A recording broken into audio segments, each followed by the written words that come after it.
Hey, what's going on, everyone? This is Mitch. Good Tuesday evening to you all.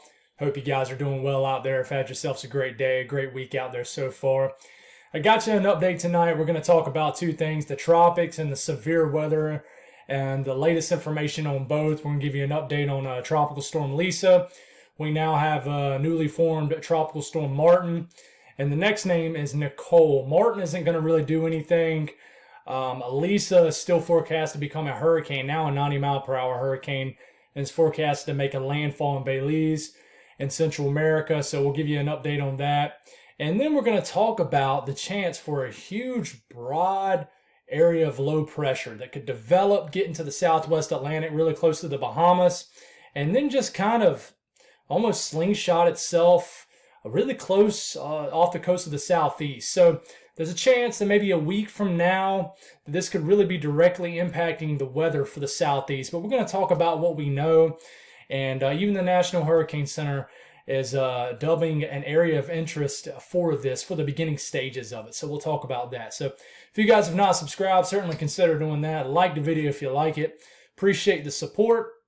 I'm still recovering, so if I'm sloppy with my delivery at any time, slur my words, I do apologize. It will continue to get better, and I do want to remind you guys I'm going on vacation Thursday morning, so there will be a few day kind of lag where I do not make a video, at least weather-wise, and then I'll be back with you guys Sunday evening with the latest and greatest information. So we'll have ways to get you guys updates. Definitely hit me up on Twitter. It's a great way to follow along.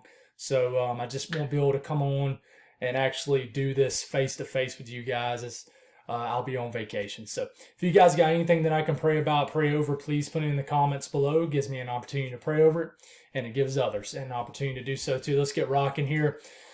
So, excuse me, the latest information from the National Hurricane Center per the 2 p.m. update, you have this huge area right here. It has a 20% chance to develop in the next 5 days.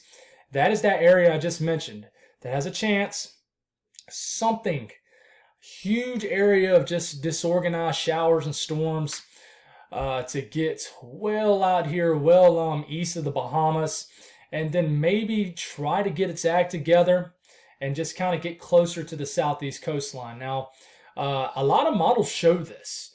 Now, they obviously don't show the exact, location on every model. We don't expect it to, but it's very interesting that all models at least show something there. So going forward here, you got Tropical Storm Martin out here, not expected to really do anything. And then Lisa, which as of right now, still a tropical storm, a 65-mile-per-hour tropical storm forecast to become a hurricane. So we'll take a look at everything right now on what's going on. Martin being right here, Lisa being right here. But as you can tell, Martin's way out here in the North Atlantic. Not going to bother anybody, going to dissipate and weaken pretty quickly and just be a non-factor. It's November.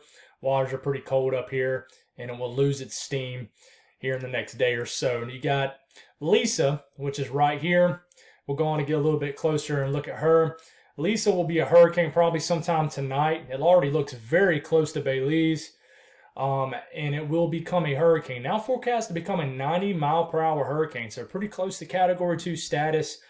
I hope you guys are taking this serious. Just please hunker down. So move through. A lot of heavy rain, winds pushing 60 to 80 miles per hour for at least a brief period of time. But this will be a real deal, and this will try to get its act together really quickly upon landfall. So this has trended a little bit worse, a little bit more higher intensity as far as the forecast. So just please be prepared in Belize and surrounding areas. You look at the National Hurricane Center, hurricane warnings up for the entire coastline of Belize, tropical storm warnings up for the entire coastline of Honduras. And yeah, so this is going to make landfall as a hurricane sometime tomorrow evening. And just please have a plan. Please be ready. Please hunker down. You guys can handle it, pulling for you all. And hopefully this doesn't do too much damage. But unfortunately, now forecast to become a 90-mile-per-hour hurricane by 2 p.m. tomorrow. So hopefully it doesn't get any stronger than that. Hopefully it doesn't even make it that strong, but this is already very close. So it's running out of time, but at the same time, it's in very favorable conditions for it to continue to at least slowly to moderately intensify. So we'll continue to watch that. Um, Moving away from what is soon to be Hurricane Lisa. One thing we're going to watch here, we're going to take a look at the GFS, we're going to take a look at the European and the Canadian model, because it's all model guidance, and we can all compare and contrast everything. What you're seeing here, as you can tell, Lisa becoming a hurricane, making landfall in Belize, and then moving inland, affecting Guatemala, Yucatan Peninsula, could potentially sneak into the Bay of Campeche. Will it try to redevelop? We don't know yet, but I doubt it. And then what we watch here is this area right into here. It looks like just a lot of green, right? Well, eventually it pushes north of the Dominican Republic, Puerto Rico, brings a lot of showers and storms for the weekend for you folks. And then this pushes north. You see an L pop off here. We're getting into Sunday at this point. We're getting into Monday. You had an L pop up here. Now it's back down here. In general, this is just a huge, broad level of low pressure. And that's exactly what the National Hurricane Center is calling it. A broad level of low pressure is expected to develop over the weekend across the southwestern tropical Atlantic. So, and that is what this is literally going to be. This is huge. That's good and bad. The good news is it being that big, I mean, is it going to really consolidate to anything threatening? The bad news is it's huge. It could bring a lot of heavy rain, a lot of onshore winds, and we don't know the details, but this is getting to about 6 to 7 days out, and it looks like you got dual low pressures. That just doesn't seem very realistic to me. And the GFS has this one developing way out here. Will this be Nicole? Will this be Nicole? Will either of them be Nicole? We're just not sure. And then the trough kind of comes in, maybe saves the day, pushes this low pressure down here. And it's just everywhere, guys. But just a huge little spin, basically, starts heading right towards the southeast. And if you look at the run prior to this, at the 12Z run, this is what the 12Z run does. Kind of the same thing, and slips into the Gulf of Mexico. Yeah, so it's all over the place, guys. It really is. Just a huge spin well off the coast of the southeast. The European shows it too. So, King Euro is showing it. That means you need to nod your head to it. And I think that's why the National Hurricane Center finally is showing it some attention. Here you go. You're getting into Sunday afternoon. Low pressure showing up right here. This spin, low pressure showing. And then it has it just kind of going right into the Carolinas, kind of scraping the Carolinas. And then it gets pushed on out to sea. So what does this mean? Does it mean much at all? Does it bring a lot of heavy rain to the Carolinas, the southeast? Strong winds along the coastline? We're not sure, but the Canadian shows it too. The Canadian's pretty aggressive with this. Takes a huge old spin and just hurls it. Almost makes it to almost like a tropical storm. Gets it really close off the coast of the Carolinas and then heads on back out to sea. But it's interesting because this is kind of a weird path for any kind of climate-wise, for any kind of tropical systems to take.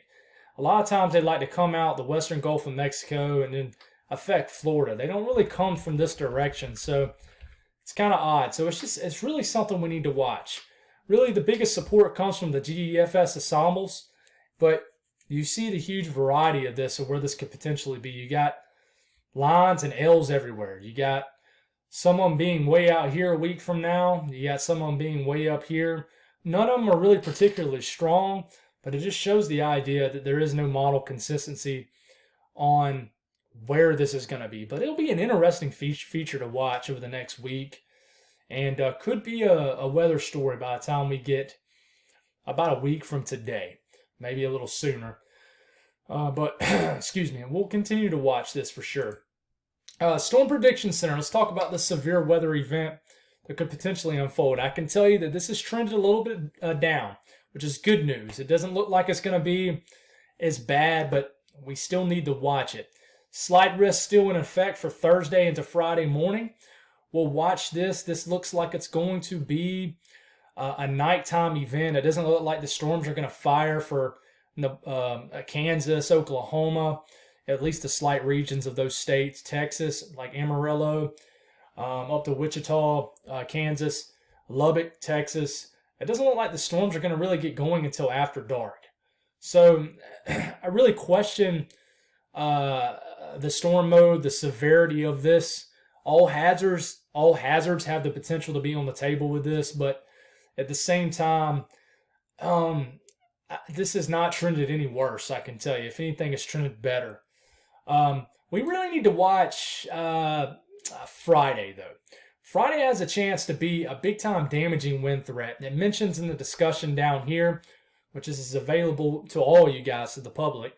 There's still a huge 15% risk area stretching all the way from Wichita all the way through, Oklahoma City, Tulsa, Dallas, Waco, Austin, San Antonio, Abilene, all these areas. But it even says in the discussion that this is likely going to be a linear mode. Linear meaning a big time line of storms. Now, the 12 km NAM is starting to get into view here. And I can tell you we're getting into Thursday. You see all that blue on the map. Looks like Denver could get some snow off this system. We're getting all the way into Friday morning at this point. There's no real storm initiation, but there could be. It's just not showing up. But then, you get into Friday, which is that 15% risk area, and then bang, we watch for a big line of storms along a trailing cold front. This could definitely bring some damaging winds for all those areas I just mentioned in the 15% risk area. So right now, damaging winds, I would say, is the biggest threat with this, with a linear mode, meaning kind of maybe a broken line of storms or just an intact line of storms.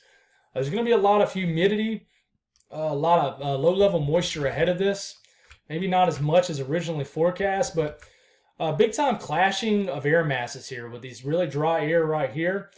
And this southerly flow right here with dew points rising into the 60s to near 70, fueling a line of storms that will be moving across Texas and Oklahoma throughout the afternoon hours of Friday. These could definitely pack a punch for a lot of the big cities of the southern plains. So we'll watch this, and we'll give you another update and information on this tomorrow, and then that'll be it for me. But I'm sure there's a lot of other YouTubers talking about this. But overall, this has not trended any worse as far as severe weather. But that's all I got, guys. Thank y'all for tuning in. Hope you guys have a great rest of your night. God bless all y'all, and I'll talk to y'all in the morning.